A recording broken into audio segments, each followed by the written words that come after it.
Bonjour à tous et bienvenue dans cette nouvelle vidéo. Aujourd'hui, on va faire une petite présentation du RRF, le réseau des répéteurs francophones. Il s'agit d'un réseau constitué de relais et de hotspots sur diverses bandes interconnectés par Internet, un peu comme Echolink. Les relais peuvent se trouver sur différentes bandes VHF, UHF, 10 mètres ou peu importe. Le codec utilisé pour compresser la voix en fait est un codec qui s'appelle Opus et qui permet de conserver une super qualité audio bien meilleure que les modes numériques par exemple type DMR, C4FM ou autre. Il existe plusieurs canaux sur ce RRF que l'on appelle des salons. Le salon par défaut est le salon RRF, le salon principal. Mais vu le nombre grandissant de points d'accès connectés au RRF, il est préférable de faire rapidement QSY sur l'un des autres salons disponibles. Mais on y reviendra plus tard dans la vidéo. On peut écouter le RRF directement depuis Internet. Donc pour pouvoir écouter le réseau, il existe un site appelé Tableau de bord RRF qui permet de visualiser la liste complète des relais et hotspots connectés au RRF sous la forme d'une liste, d'un tableau ou d'une carte. Donc on voit qu'on a ici sous forme de table les différents relais et hotspots qui sont actuellement connectés au réseau. On voit qu'il y en a pas mal et on peut les voir également sous forme de carte. Voilà, donc ces mêmes relais, on voit que dans toutes les régions francophones, enfin dans bon nombre des régions francophones, on va trouver des relais du RRF. Donc c'est un réseau qui s'est très vite étendu. Voilà.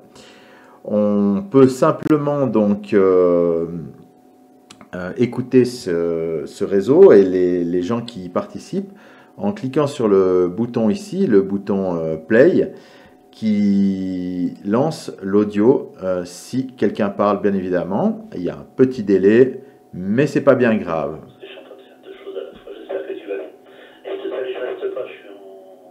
Voilà.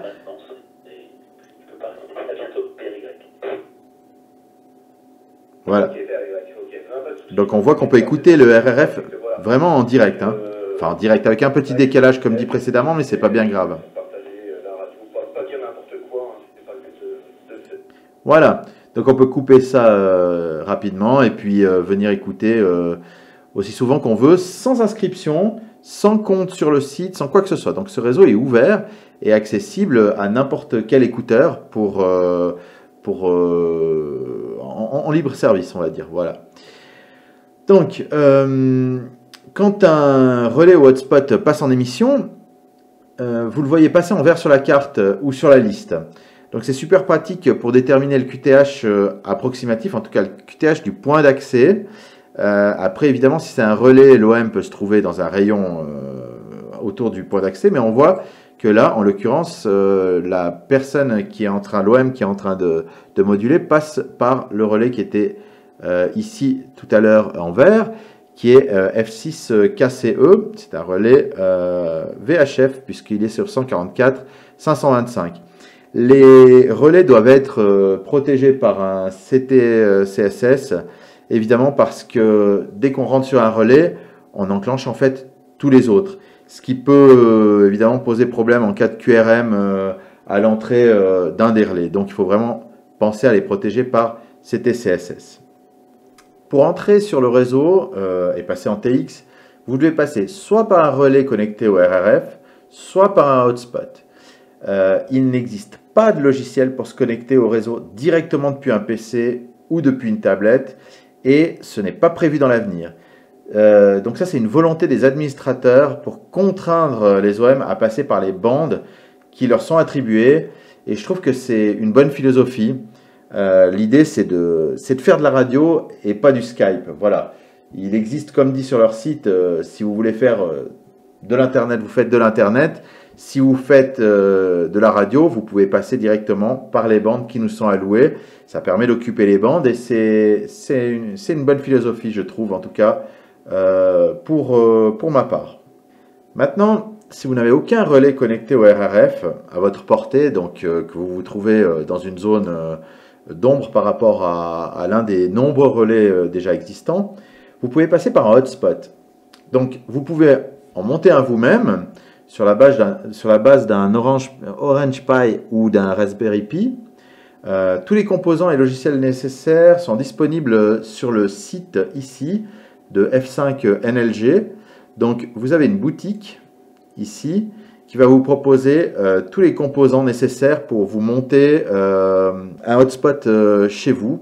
Donc, tous les composants sont ici disponibles à l'achat. Voilà. Maintenant, si vous ne vous sentez pas motivé à tenter l'expérience du homemade, vous pouvez acheter un hotspot clé en main, aussi disponible sur la boutique. Donc, il s'agit du Spotnik. On va le voir ici. Voilà, il est ici. Donc, le Spotnik va être vraiment clé en main. C'est-à-dire qu'il y a une alim, il y a un petit émetteur 500 mW, VHF ou EHF en fonction du modèle que vous choisirez. Et donc, dans un rayon de quelques dizaines de mètres autour du hotspot, vous pourrez accéder au RRF. Ce hotspot, Spotnik, donc, vous arrivera déjà configuré. J'en ai commandé un moi-même qui fonctionne à merveille. Et donc, vous vous connectez directement au RRF via ce Spotnik. Donc, ce Spotnik a également le Wi-Fi. Donc, vous pouvez le brancher soit par un câble réseau, un RJ45, soit par Wi-Fi, ce qui permet de le mettre un peu n'importe où dans l'appartement ou à votre domicile. Et c'est vraiment bien pratique. Voilà, ça ne prend pas de place et ça permet d'entrer sur le RF à peu de frais finalement. Voilà, si vous n'avez pas de relais, ce qui était mon cas malheureusement ici en Suisse, donc j'ai pris un petit Spotnik et j'entre sans problème sur le RRF. Donc, une fois que vous aurez un Spotnik ou un hotspot monté à la main ou un relais à disposition, si vous avez de la chance, vous pourrez passer en émission sur le RRF.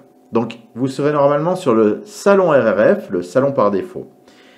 C'est là qu'il y aura le plus de monde et c'est là qu'il faudra lancer vos appels. Par contre, une fois le QSO démarré, il vous faudrait de préférence passer sur un autre salon. La liste des salons est disponible également sur le site de F5 NLG. Donc, vous l'avez, je ne vais pas dire de bêtises, ici, voilà. Donc, vous voyez que vous avez différents salons, comme le salon technique, le salon bavardage, etc. Donc, pour changer de salon, il faudra utiliser le DTMF. Donc, il vous faut un clavier DTMF, sinon vous êtes coincé à ce niveau-là. C'est comme un peu pour Ecolink. Donc, pour passer sur le salon bavardage, par exemple, vous passez en émission, vous saisissez 100 sur le clavier DTMF, puis dièse, qui va confirmer la saisie du chiffre. Vous lâchez le PTT et quelques secondes plus tard, vous serez redirigé sur le salon bavardage. Ce qui fait que vous allez dégager le salon RRF ici et passer sur le salon bavardage. Voilà. Il peut y avoir déjà du monde, donc annoncez-vous quand même quand vous arrivez sur le salon bavardage s'il y a déjà du monde. Tiens, là, ça n'a pas switché. Voilà. Mais vous pouvez également, donc depuis le... Alors là, en l'occurrence, il y a l'air d'avoir personne, ou en tout cas aucun relais sur le salon bavardage pour l'instant. Mais prenez cette habitude, il commence à avoir vraiment beaucoup de relais, beaucoup d'OM à l'écoute du RRF, et ça peut vraiment devenir vite gênant si les gens ne dégagent pas le canal, ou plutôt le salon principal. Voilà. C'est tout pour ce rapide survol du RRF. Je trouve pour ma part qu'il s'agit d'une super initiative qui permet à la fois de connecter les OM des régions francophones entre eux et de redonner vie à certains relais trop peu fréquentés ou qui auraient pas, enfin voilà, qui seraient trop isolés. Le fait de pouvoir les connecter via ce réseau crée de l'activité et permet de se connecter entre OM. Voilà. Si vous avez aimé cette vidéo, merci de mettre un pouce vers le haut. Et si ce type de contenu vous plaît, sentez-vous libre de vous abonner à la chaîne et d'activer la cloche pour être notifié à l'ajout des prochaines vidéos. Merci, 73 à tous.